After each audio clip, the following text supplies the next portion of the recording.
Okay, I could have listened to that song all day, so it's often on repeat in my car.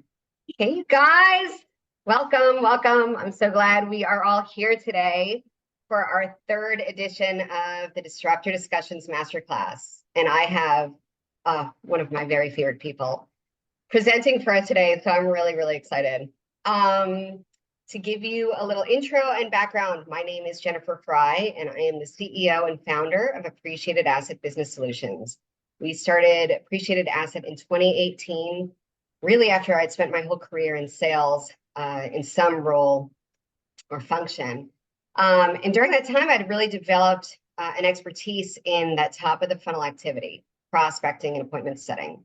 And really also had discovered that my zone of genius was in connections, creating connections for people and seeing connections for people that they didn't typically see for themselves.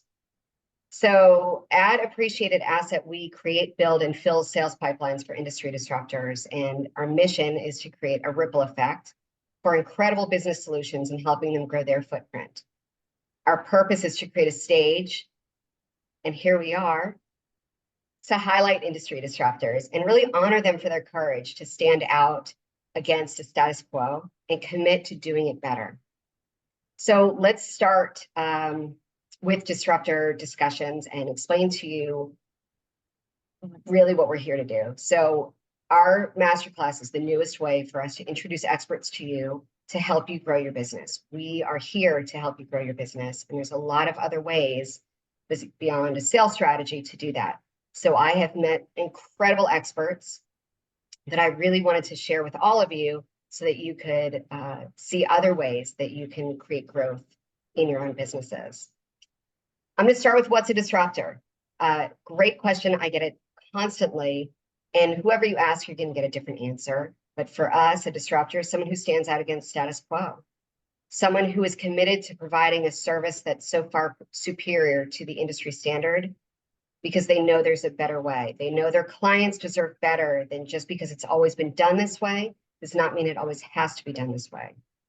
And offering service in a way that is so far superior that you're then comparing apples and oranges. There would be no one else to work with besides you because no one does it the way you do it. And that's what we're here to do. The Disruptor Discussions is born because we believe that there are zero problems that more revenue cannot solve in a business. A lot of those in life as well, but we'll stick to business for today. So with knowing that, we are here to create a platform, a stage, where we can highlight these disruptors and really show you all these different ways to drive more revenue in your business. I would be remiss to not mention what my son insisted that I mention today, which is that we started a YouTube channel, talk about disruptive, because for me, way out of my comfort zone to start a YouTube channel, but we did. It is at Appreciated Asset. And we would love it if you guys would go subscribe, like, follow. That's what he told me to say. Like and follow. He is definitely the YouTube expert in this house at the ripe age of 10. But anyway, we are really excited about it. All of our masterclasses will be living on our YouTube channel as well. And so it's a really great way for you guys to get all kinds of incredible content whenever it's convenient for you. Okay, I am so excited to introduce Jess Sato to you. She is, gosh, just one of my very favorite people. Jess and I met through a networking group many years ago. And it was like instant love at first Zoom, I think, for me. Anyway. We've spent some incredible time together like in-person retreats and conferences, and I'm so grateful for every moment I get in her presence, and I'm so excited for her to present to us today. So she has absolutely opened my eyes to the idea that you can create a business that is both profitable and impactful. I think so many of us have the story that you have to choose one or the other, or you have to be like, it's this pendulum, right? That you have to be so vastly committed that you can't have both. But Jess is really committed to helping people create visibility through really authentic storytelling. And she is absolutely puts her money where her mouth is, because she is the most authentic person I know. I'm going to read her bio to you guys in a moment, but I will tell you, I believe this woman should be wearing a cape at all times because she is a superhero. She runs her own business, and she is a momager and mom to her teenagers, Nathan and Lily, who are both elite athletes. And if you guys know anything about what those schedules look like, those are full-time jobs for her, just to manage these kids and all of the incredible accomplishments that they have seen through her support. And I admire you so deeply. I'm so glad you're here. Okay.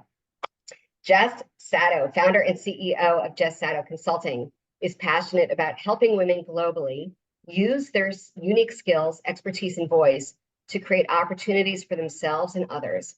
As a speaker, coach, and business growth strategist, Jess guides female business owners through leaders and entrepreneurs, thought leaders and entrepreneurs with a social purpose through a unique process to hone in on their big ideas and boldly leverage them as their competitive advantage.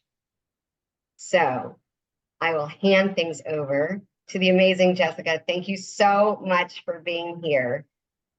Thank you so much. Thank you so much. I have to say, you know, having you articulate what is a disruptor, I've heard you say it before, but it just really struck me because you and I are so similar in this way. We care a lot about people getting their big ideas and their message out there and doing that in a really bold and powerful way. And the words you use to stand out against the status quo, I'm like, oh, we are like this. So I am just so excited to be here and to have this conversation. And so let me share my screen here. Let me bring this up. You guys let me know if this comes through okay. Is that coming through? It's just like, you're all good here.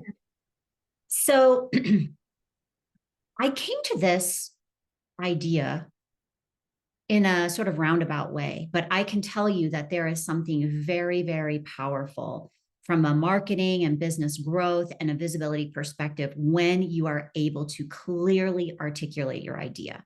And, you know, for some of us, if we just put on our business owner hat, that often is what falls under the marketing bucket. And if you ask a lot of people, they'll say, oh, I don't like marketing. In fact, I was at a meeting the other day, I was talking about this concept, and I asked people in the room to raise their hand and, you know, and answer the question, do you like marketing? And basically 3 hands out of 30 went up.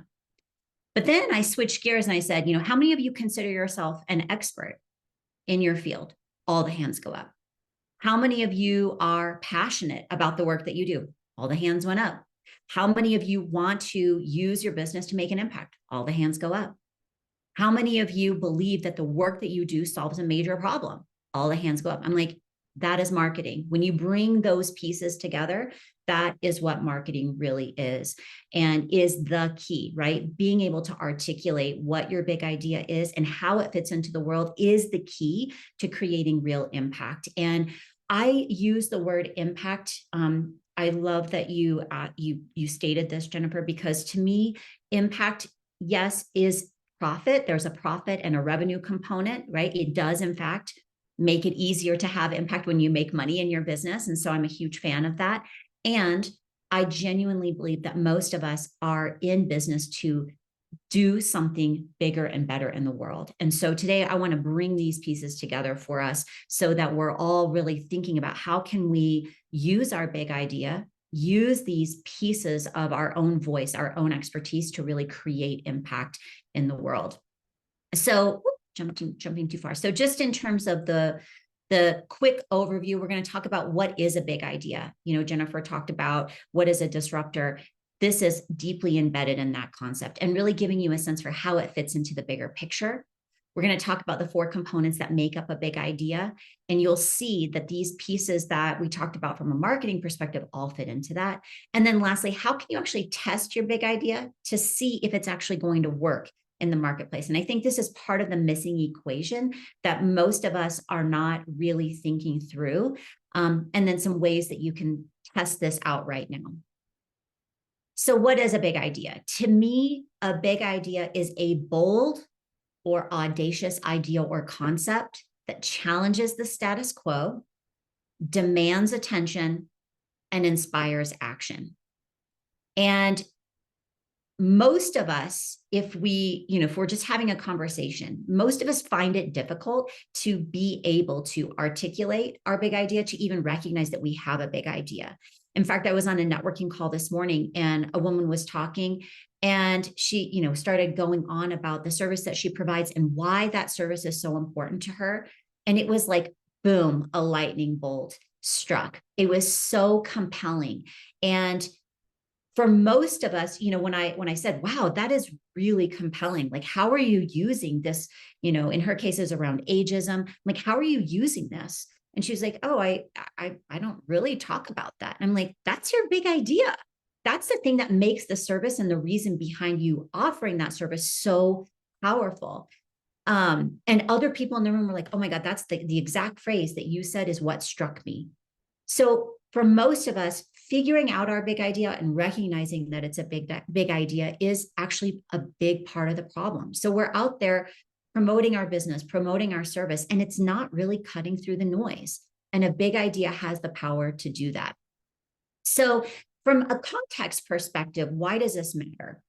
Well, first and foremost, it matters from a differentiation perspective, right? If we're in a crowded marketplace, we need to be able to differentiate ourselves. And that's one of the reasons why disruptors are so effective at doing this, because they're articulating a message, a thought, approach, a methodology that is so, as you said, Jennifer, so much, so far beyond what other people in the industry are saying, doing, and offering, that all of a sudden it really allows you to stand out. So having a big idea and really using that as a tool of, as part of your marketing, as part of the impact that you're trying to create, all of that has the beautiful power of being able to differentiate you in very, very crowded marketplaces.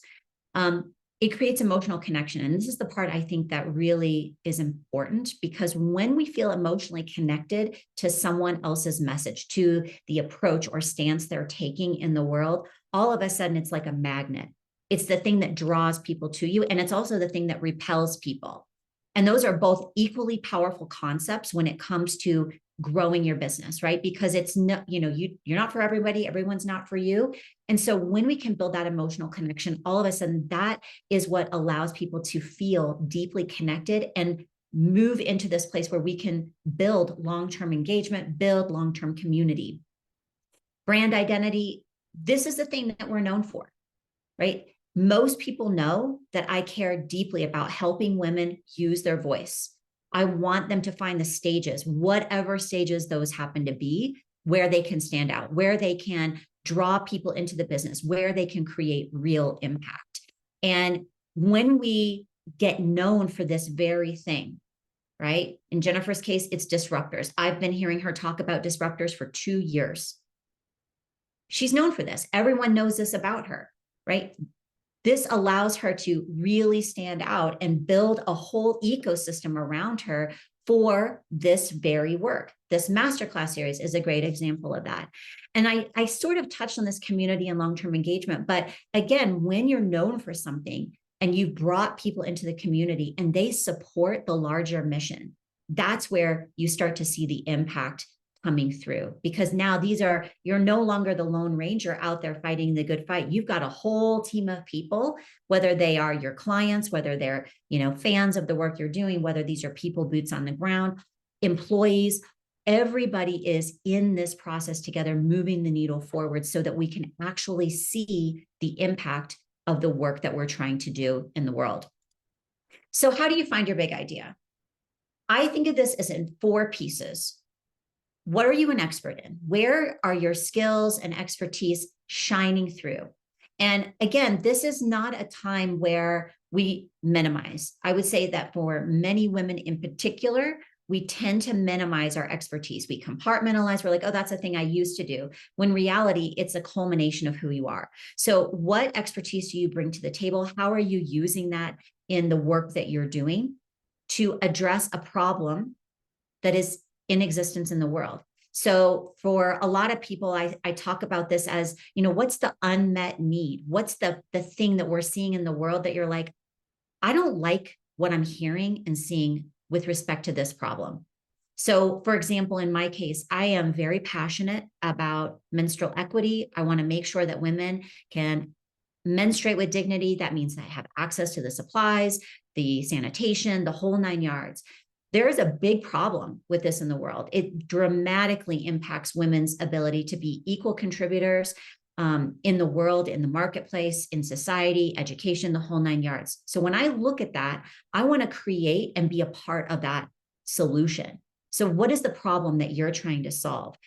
Where do we bring our expertise into play? What are you passionate about? Again, this is usually multifaceted. For me, menstrual equity, women's voice, and there's usually a story behind it. So what are you passionate about? And then lastly, what is the impact that you really want to see in the world? And this is a piece that I didn't always include.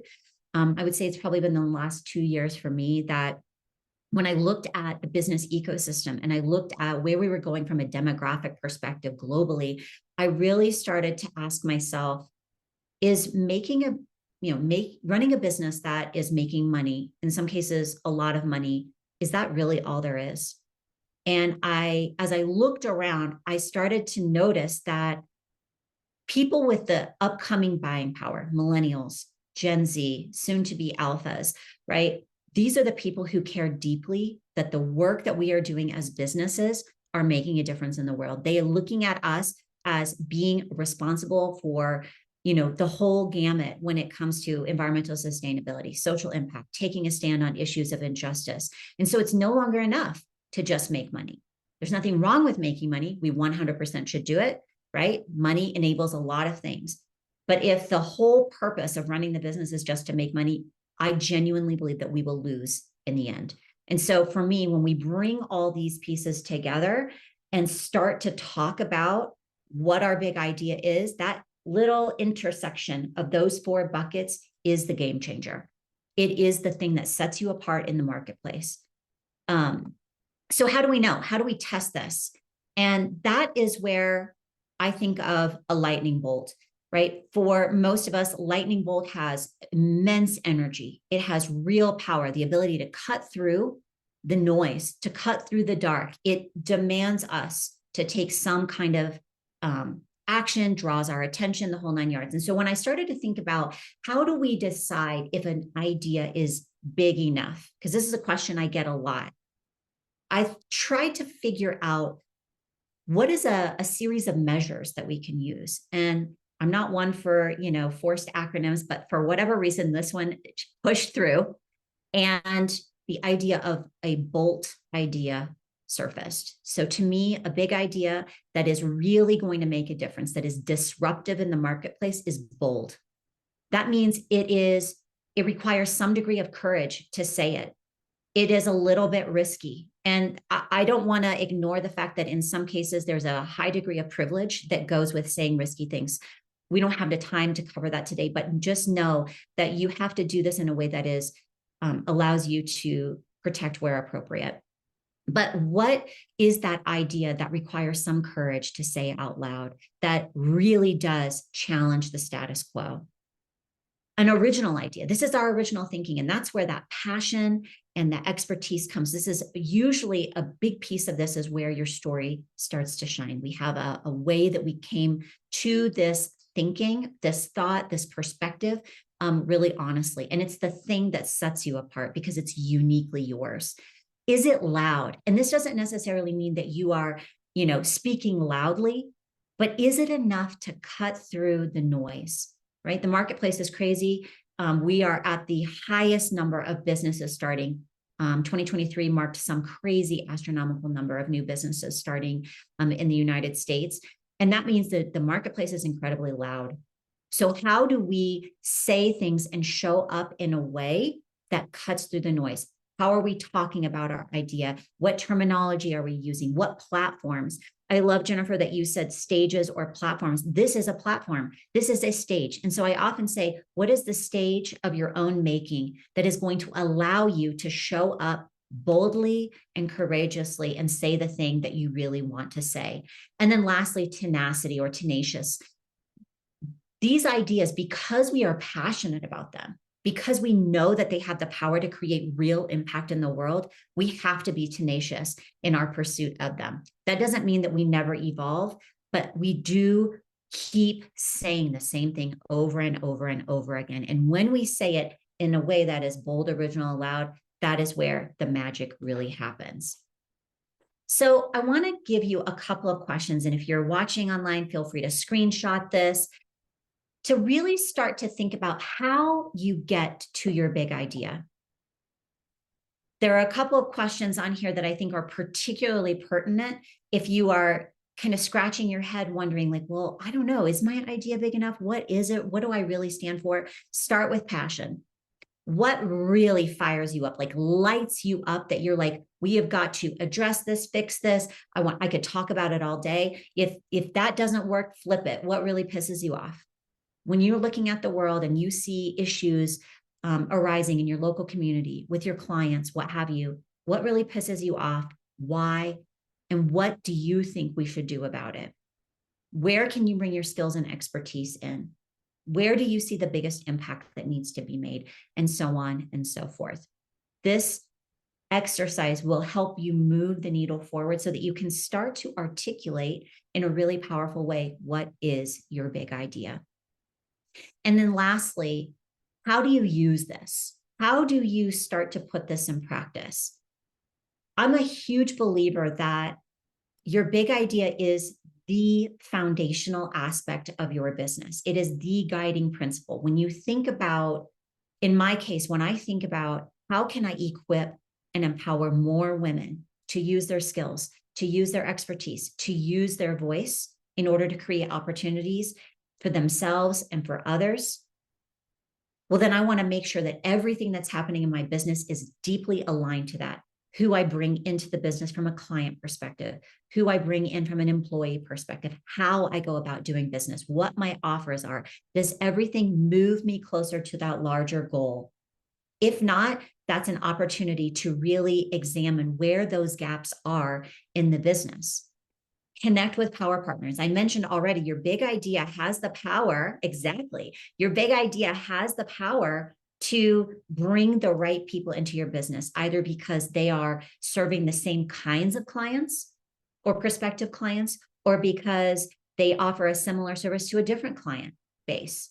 So really think about who is in your ecosystem that can see the vision that you're trying to create, who shares those values, who appreciates that larger, bigger vision, and connect with them, bring them into the fold, and then build together. That's where we really start to amplify the impact of our respective big ideas in our businesses. Talk about it. And I'll say more about this later, but talk about it. Too often I hear people saying very little about their big idea, not really using it. They're out there promoting their service. They're out there, putting thought leadership out, but never really talking about the thing that they're deeply passionate about. And like I said, this is a core differentiator. So when we talk about our big idea, when we put it out there in a really bold way, now all of a sudden people can stand up, take notice, and really do something about it, right? It opens the door for that conversation. And then lastly, if, speaking doesn't feel right to you, this is where you can write about it. Write about it on a blog, write an article. There's just the sky, social media, the sky's really the limit here. But these are 4 ways that you can actively put your big idea out into the world, bring people together, and make sure everything in the business is moving you forward so that you can ultimately have the larger impact that you actually want to create in the world. So as I wrap up, I want to leave you with one question.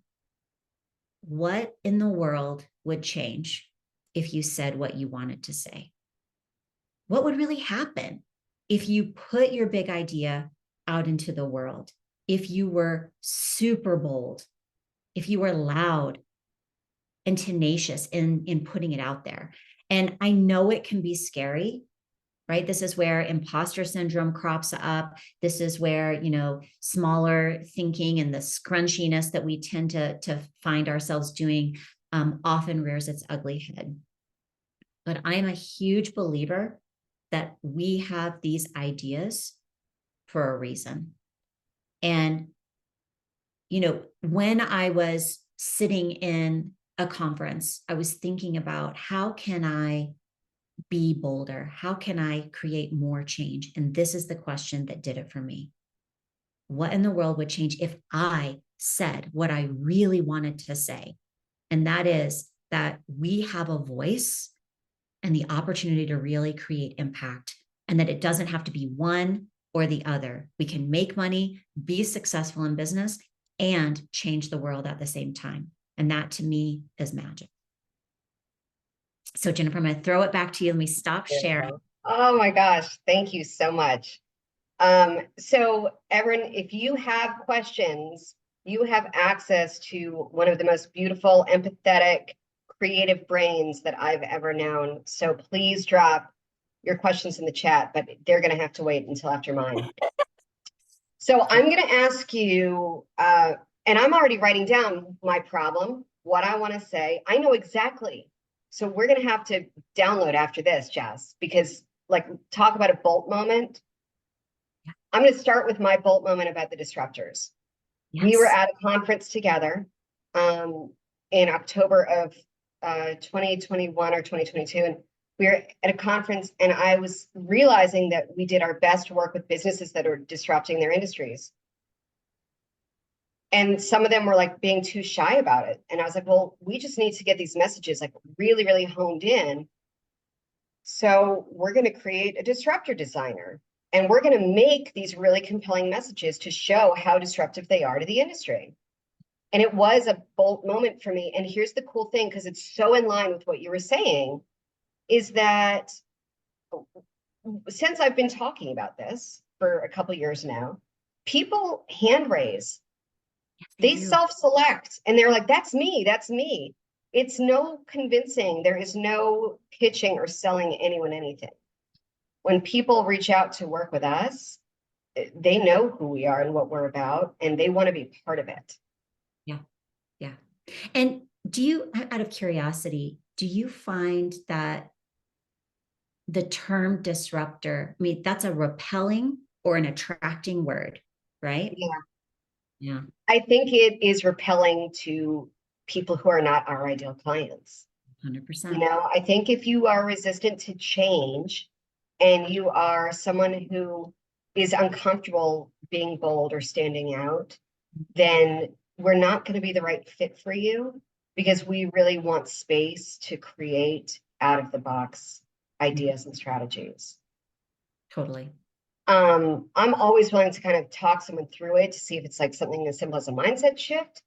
But yeah, if there's resistance, we're probably not the right partner. If people get excited about it and they're like, oh, that's me, or I want that to be me, then yes.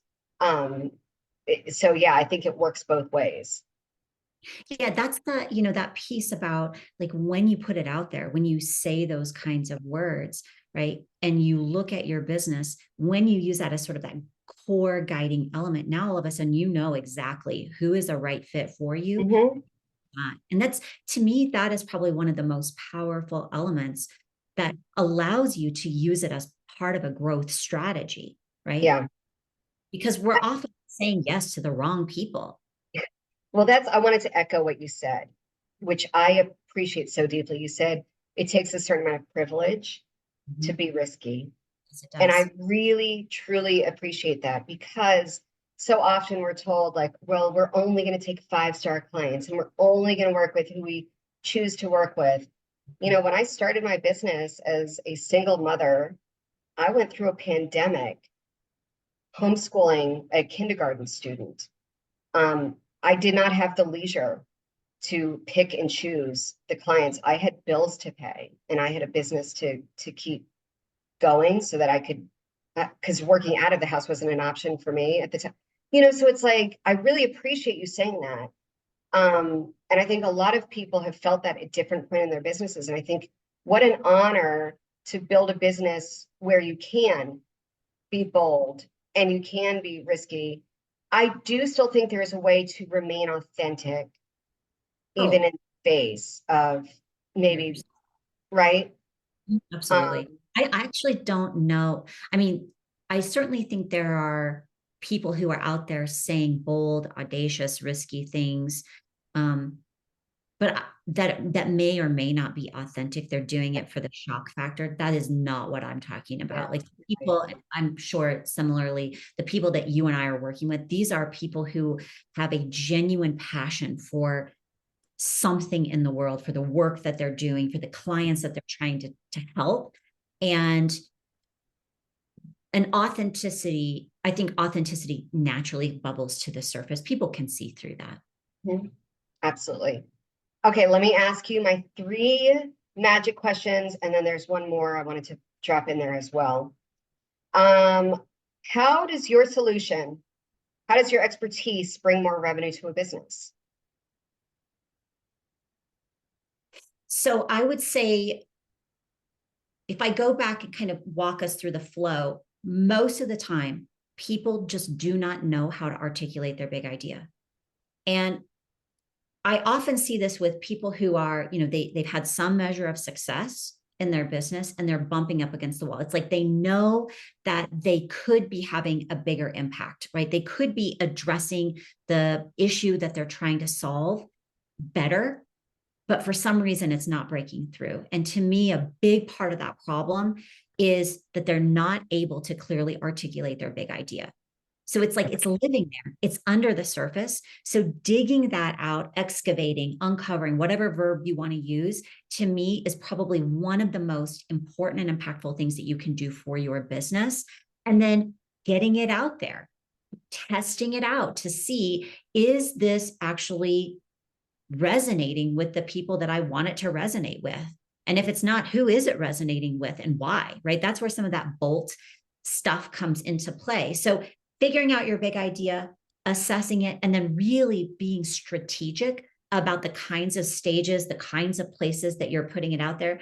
That to me is the key to moving the needle forward from a business growth perspective and from an amplification perspective, from an impact perspective. All of those things to me, I think I don't want to say they're largely missing from people's businesses. I think they're doing okay. But when it comes to really stair-stepping that kind of impact that I know most people actually want, that to me is the key. How are you a disruptor in your space? So I really encourage people to say what they want to say. And again, that's not an invitation to be politically incorrect, to be rude, to be, whatever. But it is an invitation to say some of the hard things that need to be said. Because again, I go back to that question, what in the world would change if you said what you really wanted to say? And to me, if I really think about the work I'm doing, it is truly about equipping and empowering women to use their voice. And that is, at this juncture in time, a sort of dangerous thing. I was listening to, I saw something cross Instagram, and I actually wrote it down because it was so well said. And some of you may have seen it. Mariska Hargitay was speaking at Variety's Power of Women conference. And she said, risky to let women speak? You're damn right it is. Too many women speaking brings change. Too many women speaking shakes the establishment. Too many women speaking means people have to listen, and maybe we'll get the change. And we're in an era where women's voices are desperately needed. And so the work I'm doing is all about equipping them with the words that are deeply rooted inside them and helping them find the courage to say the thing that they really want to say. Love it. The last question is, what is the number one thing we can do today to drive more revenue in our businesses? We've got all this information, but what today can we implement that will drive more revenue? Yeah. If you have a sense for what your big idea is, then I would encourage you today to talk about it, to say the thing, and then invite people into the conversation. More often than not, people are looking for people to align with. They are looking to work with people who share their values, share their vision. And it's sometimes hard to find. It's harder to find those people than you think it is. So when you are out there saying the thing that you really want to say, and you are inviting people into it, that opens the door to the conversation. So the woman I mentioned today who, she was saying something, it was so casual.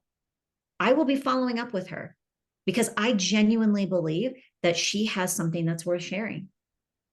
So sometimes it's just a matter of putting your thinking out into the world and then opening the door for them to work with you, to have the conversation with you in order to move us further down the pipeline.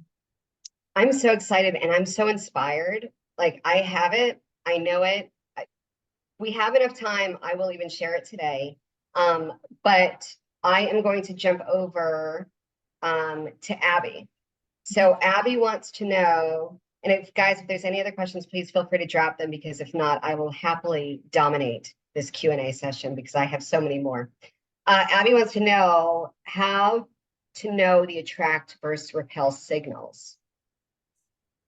So, hey, Abby, how are you, by the way? This is a really good question because I think it comes back to some of that authenticity that we were having the conversation with. So to me, the attract signals are that people are really glomming on. Like, you can usually tell when people are in sync with your thinking, when they are, saying, yes, you're so on point, or, bringing the work they're doing into the conversation, right? That's usually, you can see that there's some connection.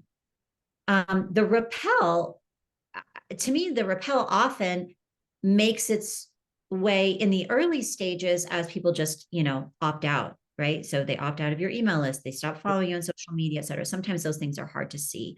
I think when you get bigger, when you've been bold and, you're out there being a bold type speaker, that's where you're going to start to see some pushback, people challenging you, and disagreeing. And again, I actually don't think that's a bad thing. I think it forces us to continue to evolve our idea, evolve our thinking, grow our big idea and how we think about it, the perspective that we bring. So I would say the repel is people are sort of falling off. And ultimately, I suspect that they tend to challenge what they're hearing. They're, sometimes being snarky. We could go down a whole rabbit hole about the dark side of visibility, which we won't do here. But that is a reality that, you are repelling people. The attract is, that people are really feeding on and sharing and talking about what you're talking about. So I don't hope that answered your question, Abby. Yeah, absolutely. Let's see. We got another question here. Susan's just giving you mad props because she was saying just that she was looking for just this. So I'm so glad. Right place and right time, Susan. I'm so glad you're here. Abby wanted to know, can an idea be too disruptive? Such a good question. Such a good question. I guess the answer to that is less about the idea being too disruptive, but more a question of, is it the right time for that idea? Okay. So I have a couple of clients who are on the leading edge of some conversations in the HR space. And what they're saying is really disruptive. It's really forcing people to examine in a way that they're not ready to examine. So in a sense, like in a case like that, I wouldn't say that that idea is too disruptive. I would say that their idea has not hit the right time for it to have the impact that they really want it to have, right? Because they're on that leading edge. I do think that we can speak our big idea in a way that is too disruptive. And I don't necessarily think that's a good thing. So part of that is, what us having to discern, is this the right time? Is this the right place? And quite frankly, I think it's hard to answer that question yourself. I Mhm. think that's you bring in your trusted people to really listen to what you're saying. Yeah. You're testing that out to figure out, could I be saying this in a different way or a better way so that it can actually be received? Because at the end of the day, if the idea isn't received, if it's not delivered in a way that people can really engage with, then it's not going to have the impact that you really want. And so it's a little bit of a waste. So really being discerning about what is the right time, space, etc., for this idea, the right framing, the right context, that to me is where we can be more diligent as thought leaders when it comes to putting our big ideas out into the world. And I'm going to add something there. I think also having the right mindset. Yeah. Oh, this is such a good segue. So most of our big ideas come from something that has probably happened in our lives, right? Something we've experienced, and it's probably not a super positive experience, correct? We can all agree there. And Absolutely. so I think that sometimes, Abby, people can be maybe a bit abrasive with Mhm. their message Mhm. because they're still in like, maybe a scarcity mindset or living below the line as opposed to above the line where they want to make a change and they see a change, but there's still like anger there. There's still Like and unhealed. right, that they're still processing or working through. And so I think that that may be part of something of an idea that's too disruptive. It's not necessarily the idea, it's the delivery. Yeah. I think that's really on point. Um, the other thing too, I would say a little bit in response to this, and I love that you said mindset because that's a little bit where this tenacity idea came from. Like being a disruptor, having a big idea and putting it out into the world is not easy. That's why we say it's, risky and takes some Mhm. courage.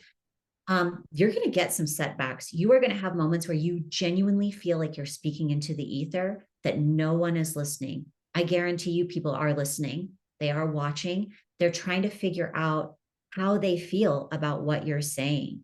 And that's where we have to continue to put our ideas out there.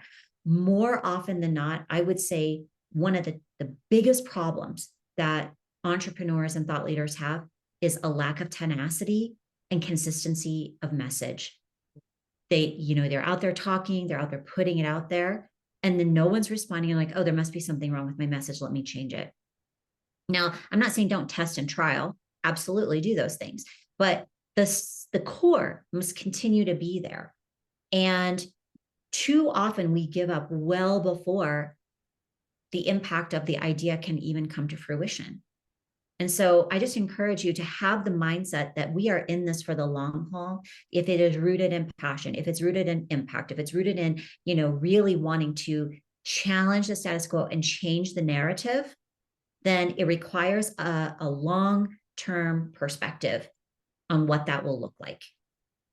And the timing might not be right for them either, Correct. right? Yes. So just they're hearing you, Mhm. you are creating impact, but their timing may not be right. So if in a year from now is the right time and you're nowhere to be found, well, then what does that mean? How truly committed were you? And I often say, I'll have people ask me kind of like, what have I done? And we've had successes and what, asking some advice. And the best advice I can say there is like success is on the other side of where most people give up. Exactly. Most people stop and say this isn't working, but having that tenacity and that commitment is where you get that overnight success, right? Yeah. I kind of coined a concept a while back that I call just strength of will. That is a sort of a Venn diagram of, are you committed to the thing that you're doing? Do you have the discipline to see it through? And are you willing to persevere to do what it takes, ethically, of course, to breathe life into whatever it is? And, I think I won't get on a soapbox here, but I really think that there is damage being done by people in the entrepreneurial ecosystem, especially, celebrity type entrepreneurs who make it seem like this work is easy, that it happens overnight, that if you do these three simple things, all of a sudden magic happens. That is just garbage. It does not happen that way. And this process of building and growing real businesses that create real impact, that allow us to step into our role as thought leaders, that is lifelong work.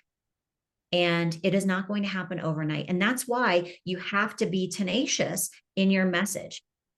You have to continue to grow and be willing to put it out there. So digging deep and finding that strength of will, to me, is a huge part of this equation. It's so true. Okay, another question. How do I know if the message disruption wants to come from me? How do I know if the message disruption wants to come from me? I'm 58-year-old LGBTQ female. So Abby, are you the right person to deliver the message? Is that what That's what I'm reading. I think that's what she's saying. Yeah. That's a great question. Yes. I think it depends a little bit on what the message is, and who you're speaking to and what you're trying to change. I do think that is where we have to be mindful of some of our own privilege. Like, just because you can say it doesn't mean you should say it or that you're the right person to say it. So I feel like I want to think about this a little bit more, but I do genuinely think that this is where your personal board of directors and advisors become a really critical part of this process for you.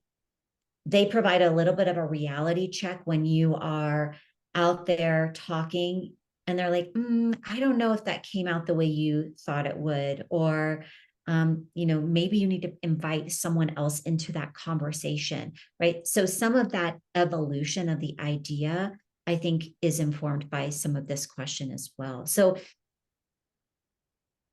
maybe one question that we could ponder, though, is, if not me, who? Yeah. Right? If not me, who?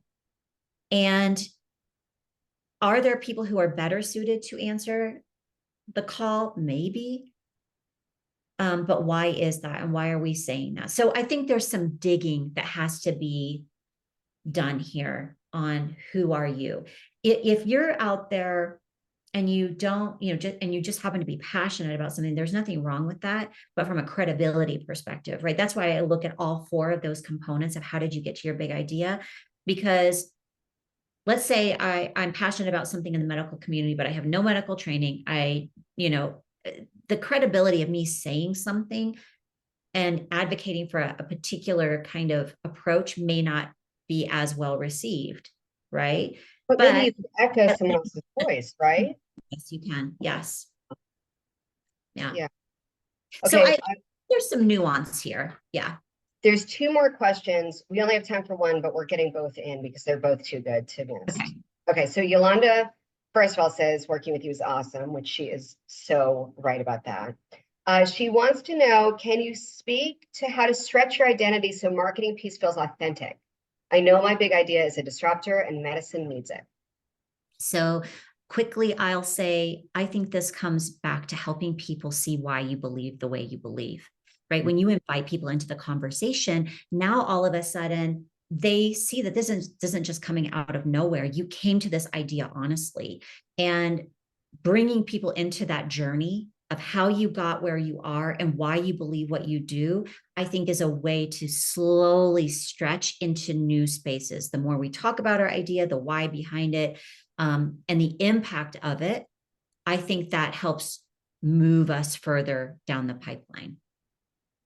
And I'll also go back to that adage of you don't grow staying comfortable. Correct. Right? Correct. So you've got to, what's the thing about the hermit crab is that like they grow into their space and then they need a bigger space, right? Something about the shell.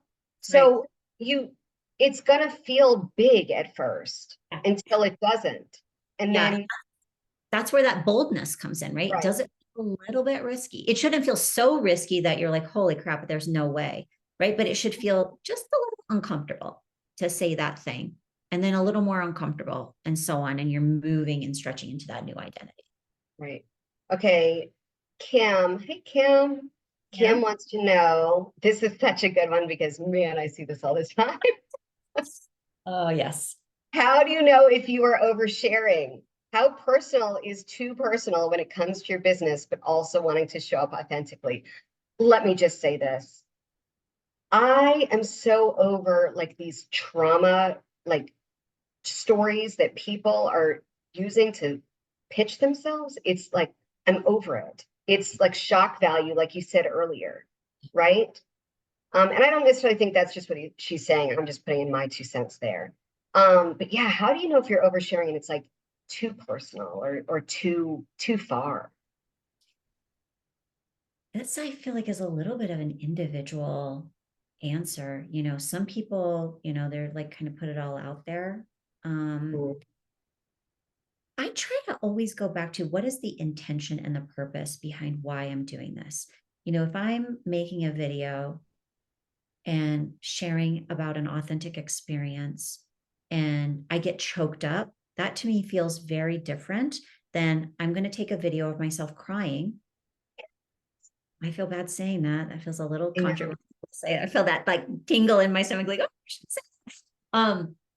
But those feel very different to me because there's a real share and a real heart behind why we're doing it. So I think it goes back to examining why you feel the need to put that out there. And again, having people around you who can be like, hey, you're on the edge. Like, I don't know if you need to keep saying that or keep doing that kind of thing. I don't know if it's really serving you. We need trusted people in our lives. If you don't have a personal board of directors, you need to get one. It's so true. It's so true. Um, Thank you so much for this. I wanted to add something in also because we talk about donating, we talk about impact and like how to give back. And something came to me recently that I realized that I had been doing. As entrepreneurs, we are juggling a lot.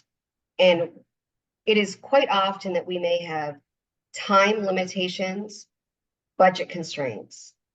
Um, we may have other things going on, other priorities, other ways that we need to allocate our resources. Okay. And so, what I think is really important to know is that there's other ways that you can create impact beyond writing a check. And man, does writing that check feel really, really good when it's coming from a real, abundant place that you really can give. Yeah. But you can also volunteer your time, volunteer with your family, which is a great way to get those kids off some screens and give them some great perspective. You can donate goods. I have a pile behind me. You can't see the mess on my floor behind me, but of stuff that's going away on Friday when I have some time, um, because someone else can use those things. So you can donate things that you are not being utilized in your home or your business. And then you can also share and create awareness with other people who might be able to stroke that check, right? Yeah. So there's a lot of other ways that you can, if you are not in a position to volunteer because you're so busy, cool. What else can you do though? Yeah, this is so great. I love that you're asking this question. So from a awareness advocacy perspective, you can be sharing information, you can be contacting your representatives, you can be, engaging at the local level. And it doesn't take a lot. So advocacy is a huge part, especially if you're in an industry or trying to champion a cause that has legislative and regulatory stuff. So in my case, like one of the things that I'm very, like I said, passionate about is menstrual equity. There's local bills here in Colorado that are all about providing access to menstrual supplies for schools, right? I can be advocating. It doesn't take hardly any time for me to write a letter, to make a phone call about that, to share that information on social media. Volunteer and donate.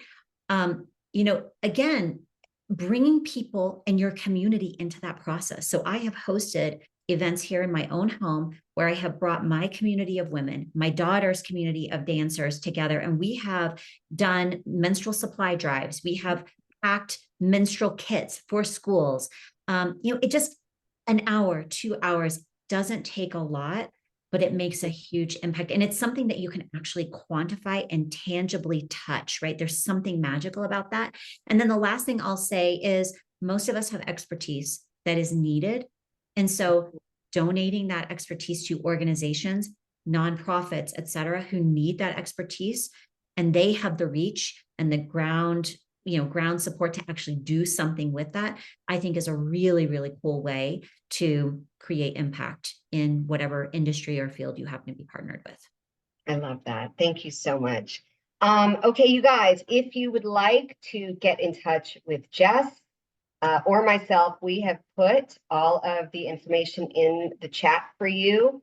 I would highly recommend you connect with Jess. And like I said, if only to appease my son, please like my YouTube channel because he keeps laughing about me teetering on 2 digits for subscribers. So it would be really fun if you guys could jump on there. And then again, thank you so much. Next week, you guys, on May 15th, please tune in. I have Rudy Mick, who is another Colorado, how do I do that? Colorado dude, ski bum. Rudy is amazing. He is a consultant that really specializes in customer experience. He talks about how to create operational succession plans for businesses and how to create a culture within an organization that keeps customer service at the center of everything that you do. And he is just so fun to hang out with and learn from and has so much wisdom to share and is just one of the kindest humans I've ever met. Like when you guys meet him, you'll get it. Anyone I introduce to Rudy is just like, he's incredible. I think I connected you with Rudy a while back, Jess. He's amazing. So if not, I'm making that happen today. So please join us next week and listen to Rudy, and always love you guys. Thank you so much for being here. Enjoy your day and make your impact with your big idea. Bye-bye.